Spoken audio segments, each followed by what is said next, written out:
ಮದಿವಿಯಾದ ಮ್ಯಾಗ ನಿಂದ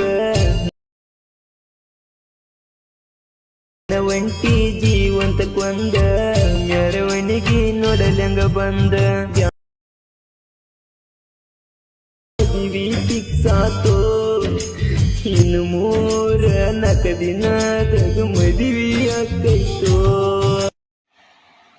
hello hi friends, welcome to AL creator. Friends, ಇವತ್ತಿನ ವಿಡಿಯೋ ಬಂದ್ಬಿಟ್ಟು 3D ಆ್ಯನಿಮೇಷನ್ ವಿಡಿಯೋ ಇದಾಗಿರುತ್ತೆ. ಈಗ ಪ್ರಿವ್ಯೂನಲ್ಲಿ ವಿಡಿಯೋ ನೋಡ್ಕೊಂಡು ಬಂದಿರಲ್ಲ, ಆ ಟೈಪ್ ವಿಡಿಯೋನು ನಿಮ್ಮ ಫೋಟೋ ಹಾಕ್ಕೊಂಡು ನೀವು ಈಸಿಯಾಗಿ ಕ್ರಿಯೇಟ್ ಮಾಡ್ಕೋಬೋದು. ಅದು ಯಾವ ಥರ ಕ್ರಿಯೇಟ್ ಮಾಡ್ಕೋಬೇಕಂತಂದರೆ ನಿಮ್ಮ ಹತ್ರ ಈ ಅಲರ್ಟ್ ಮೋಷನ್ ಆ್ಯಪ್ ಅಪ್ಲಿಕೇಶನು ಇರಲೇಬೇಕಾಗುತ್ತೆ. ನಿಮ್ಮ ಹತ್ರ ಒಂದು ವೇಳೆ ಇದ್ದಿಲ್ಲ ಅಂದರೆ ನನಗೆ ಮೆಸೇಜ್ ಹಾಕಿ, ಖಂಡಿತವಾಗಲೂ ನಿಮಗೆ ವಾಟ್ಸಪ್ ಸೆಂಡ್ ಮಾಡ್ತೀನಿ. ಈಗ ಈ ವಿಡಿಯೋ ಸಂಬಂಧಪಟ್ಟ ಮೆಟೀರಿಯಲ್ ಲಿಂಕು ನಿಮಗೆ 2 ಪ್ರಾಜೆಕ್ಟ್ ಲಿಂಕು ಡಿಸ್ಕ್ರಿಪ್ಷನ್ ಅಪ್ಲೋಡ್ ಮಾಡಿರ್ತೀನಿ. ಅವೆರಡೂ ನಿಮ್ಮ ಅಲರ್ಟ್ ಮೋಷನ್ಗೆ ಇನ್ಸ್ಟಾಲ್ ಮಾಡ್ಕೊಂಡ್ರೆ ಒಂದು ಇಂಟರ್ಫೇಸ್ ಬಂದುಬಿಟ್ಟು ಈ ಥರ 2 ಪ್ರಾಜೆಕ್ಟ್ ಇರುತ್ತೆ. ಈ ಪ್ರಾಜೆಕ್ಟ್ ಬಂದುಬಿಟ್ಟು ಮೊದಲನೇದಾಗಿ ಫೋಟೋ ಪ್ರಾಜೆಕ್ಟ್ ಓಪನ್ ಮಾಡ್ಕೋಬೇಕಾಗುತ್ತೆ. ನೀವು ಓಪನ್ ಮಾಡ್ಕೊಂಡ್ರೆ ನಿಮಗೆ ಇಂಟರ್ಫೇಸ್ ಈ ಥರ ಇರುತ್ತೆ. ಇಲ್ಲಿ ಬ್ಯಾಕ್ಗ್ರೌಂಡ್ ರಿಮೂವ್ ಆಗಿರೋ ಫೋಟೋ ಇಲ್ಲಿ ಸೆಲೆಕ್ಟ್ ಮಾಡ್ಕೋಬೇಕಾಗುತ್ತೆ. ಯಾವ ಥರ ಸೆಲೆಕ್ಟ್ ಮಾಡ್ಕೋಬೇಕಂತಂದರೆ, ಬ್ಯಾಕ್ಗ್ರೌಂಡ್ ರಿಮೂವ್ ಮಾಡ್ಕೊಂಡು ಫೋಟೋ ಇಲ್ಲಿ ಹಾಕೊಂಡ ನಂತರ ಇಲ್ಲಿ ಡಬಲ್ ಟ್ಯಾಪ್ ಮೇಲೆ ಒಂದ್ಸರಿ ಕ್ಲಿಕ್ ಮಾಡಿಕೊಂಡು ಇಲ್ಲಿ ಸೆಲೆಕ್ಟ್ ಅಂತ ಇದೆ ನೋಡಿ, ಅದರ ಮೇಲೆ ಕ್ಲಿಕ್ ಮಾಡ್ಕೊಳ್ಳಿ. ಮತ್ತು ಡಬಲ್ ಟ್ಯಾಪ್ ಮೇಲೆ ಕ್ಲಿಕ್ ಮಾಡ್ಕೊಳ್ಳಿ. ಇಲ್ಲಿ ಕಾಪಿ ಅಂತ ಇರುತ್ತೆ ನೋಡಿ, ಈ ಕಾಪಿ ಮೇಲೆ ಕ್ಲಿಕ್ ಮಾಡ್ಕೊಳ್ಳಿ. ಕ್ಲಿಕ್ ಮಾಡ್ಕೊಂಡು ಈಗ ಬ್ಯಾಕ್ ಬನ್ನಿ, ಫುಲ್ ಪ್ರಾಜೆಕ್ಟ್ ಓಪನ್ ಮಾಡ್ಕೊಳ್ಳಿ. ಈ ಫುಲ್ ಪ್ರಾಜೆಕ್ಟ್ ಓಪನ್ ಮಾಡ್ಕೊತೀರಲ್ಲ, ನಿಮಗೆ ಇಂಟರ್ಫೇಸ್ ಈ ಥರ ಇರುತ್ತೆ. ಜಸ್ಟ್ ಏನಿಲ್ಲ, ಇಲ್ಲಿ ಡಬಲ್ ಟ್ಯಾಪ್ ಮೇಲೆ ಒಂದ್ಸರಿ ಕ್ಲಿಕ್ ಮಾಡ್ಕೋಬೇಕಾಗುತ್ತೆ. ಇಲ್ಲಿ ಪೇಸ್ಟು 6 ಲಿರಿಕ್ಸ್ ಅಂತ ಇದೆ ನೋಡಿ, ಅದರ ಮೇಲೆ ಕ್ಲಿಕ್ ಮಾಡ್ಕೊಳ್ಳಿ.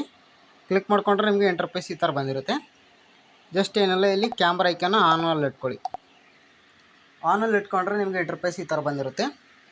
ಜಸ್ಟ್ ಏನಿಲ್ಲ, ನೀವು ಈಗ ಫೋಟೋನು ರೀಪ್ಲೇಸ್ ಮಾಡ್ಕೋಬೇಕು. ನೀವು ಇಲ್ಲಿ ಅಲರ್ಟ್ ಮೋಷನ್ ಲೋಗೋ ಇದೆಯಲ್ಲ, ಆ ಲೋಗೋ ಹತ್ರ ನಿಮ್ಮ ಫೋಟೋ ಹಾಕ್ಬೇಕು. ನೀವು ಫೋಟೋ ಮೇಲೆ ಈಗ ಒಂದು ಫೋಟೋ ಮೇಲೆ ಕ್ಲಿಕ್ ಮಾಡ್ಕೊಳ್ಳಿ. ಇಲ್ಲಿ ಕಲರ್ ಆ್ಯಂಡ್ ಫಿಲ್ ಮೇಲೆ ಮತ್ತು ಇಲ್ಲಿ ಸ್ಟಾರ್ ಮೇಲೆ ಕ್ಲಿಕ್ ಮಾಡ್ಕೊಂಡು ಆದ ನಂತರ ಬ್ಯಾಕ್ಗ್ರೌಂಡ್ ರಿಮೂವ್ ಆಗಿರೋ ಫೋಟೋ ಇಲ್ಲಿ ಸೆಲೆಕ್ಟ್ ಮಾಡ್ಕೊಳ್ಳಿ. ನಾನು ಆ್ಯಕ್ಚುಲಿ ಇಲ್ಲಿ ಒಂದು ಫೋಟೋ ಸೆಲೆಕ್ಟ್ ಮಾಡ್ಕೊತಿದ್ದೀನಿ ನೋಡಿ, ಈ ಥರ ಒಂದು ಫೋಟೋ ಸೆಲೆಕ್ಟ್ ಮಾಡ್ಕೊಳ್ಳಿ. ಇಲ್ಲಿ ಪ್ಲಸ್ ಬಟನ್ ಮೇಲೆ ಕ್ಲಿಕ್ ಮಾಡ್ಕೊಳ್ಳಿ. ನೋಡಿ, ಫೋಟೋ ಅನ್ನೋದು ಕರೆಕ್ಟ್ ಅಡ್ಜಸ್ಟ್ಮೆಂಟ್ ಆಯಿತು. ಈಗ ಬ್ಯಾಕ್ ಬನ್ನಿ. ಬ್ಯಾಕ್ ಬಂದುಬಿಟ್ಟು ಮುಂದೆ ಸ್ವೈಪ್ ಮಾಡ್ಕೊಳ್ಳೋಣ. ಮುಂದೆ ಸ್ವೈಪ್ ಮಾಡ್ಕೊಂಡ್ರೆ ಇಲ್ಲಿ ಇನ್ನೊಂದು ಫೋಟೋ ಬರುತ್ತೆ. ಫೋಟೋ ಮೇಲೆ ಕ್ಲಿಕ್ ಮಾಡ್ಕೊಳ್ಳಿ, ಕಲರ್ ಆ್ಯಂಡ್ ಫಿಲ್ ಮೇಲೆ ಮತ್ತು ಇಲ್ಲಿ ಸ್ಟಾರ್ ಮೇಲೆ. ಈಗ ಇನ್ನೊಂದು ಫೋಟೋ ಸೆಲೆಕ್ಟ್ ಮಾಡ್ಕೊಳ್ಳಿ, ಇಲ್ಲಿ ಪ್ಲಸ್ ಬಟನ್ ಮೇಲೆ ಕ್ಲಿಕ್ ಮಾಡ್ಕೊಳ್ಳಿ.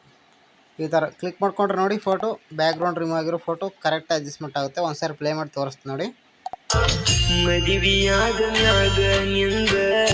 ಈ ಥರ ಬಂದಿರುತ್ತೆ ಈ ವಿಡಿಯೋ ಕಾಪಿರೈಟ್ ಬರುತ್ತೆ, ಅದಕ್ಕೋಸ್ಕರ ಸೌಂಡ್ ಕೇಳಿಸ್ತಿಲ್ಲ.